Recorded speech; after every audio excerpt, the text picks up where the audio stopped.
वळूयात पुढील बातमीकडे। महिलांसोबत शारीरिक संबंध करून कोणतेही विधी होत नाहीत, असे कुठल्याही प्रकारचे विधी धर्मशास्त्रात सांगितलेले नाहीत। खरातच्या दाव्यावर साधू महंतांनी तीव्र प्रतिक्रिया व्यक्त केली आहे। महंत अनिकेत शास्त्री महाराज यांच्याशी संवाद साधला आमचे प्रतिनिधी किरण गोटूर यांनी।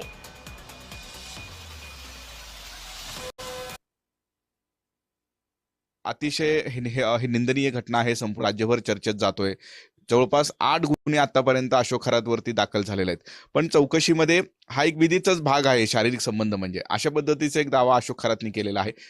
नेमकं काय तुम्ही कसं बघता या दाव्याकडे? सर्वप्रथम अशोक खरात नावाचा जो मतिभ्रष्ट आणि वासनांध व्यक्ती आहे, त्याच्यावरती सरकारने लवकरात लवकर कठोर कारवाई करण्यात यावी, त्याला भर चौकात फाशी देण्यात यावी, असं आम्ही सर्व धर्माचार्यांतर्फे आवाहन करतो।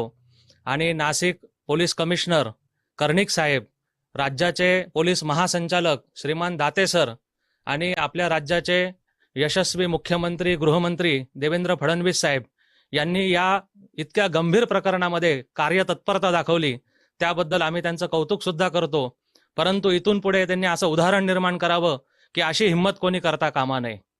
आपल्या धर्मशास्त्रामध्ये सांगितलेलं आहे की यत्र नार्यस्तु पूज्यन्ते रमन्ते तत्र देवता, शक्ती क्रीडा जगत सर्वम।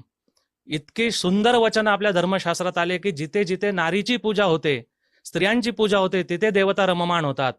आणि या महामूर्खाने स्त्रियांवरती अत्याचार केले, आया बहिणींवरती अत्याचार केले। त्यामुळे धर्मशास्त्राचा, धर्मविधीचा किंवा तंत्रशास्त्राचा या व्यक्तीचा काडी मात्रही संबंध नाही। त्याला धर्माचा ध माहीत नाही, संस्कृतीचा स माहीत नाही आणि तंत्राचा त सुद्धा माहीत नाही। कारण की तंत्रशास्त्र हे शिव आणि पार्वतीचा अत्यंत पवित्र संवाद आहे। तर अशा पद्धतीचं कुठलंही विधी नाही असं साधू महंतांकडनं सुद्धा स्पष्ट करण्यात आलेलं आहे। ही जे काही घटना घडलेली आहे ते अत्यंत निंदनीय आहे आणि त्यामुळे अशोक खरातवरती कडक ही कारवाई केली पाहिजे अशी मागणी सुद्धा जे साधू महंत आता करताना आपल्याला बघायला मिळत आहे। किरण गोटूर, जय महाराष्ट्र न्यूज, नाशिक।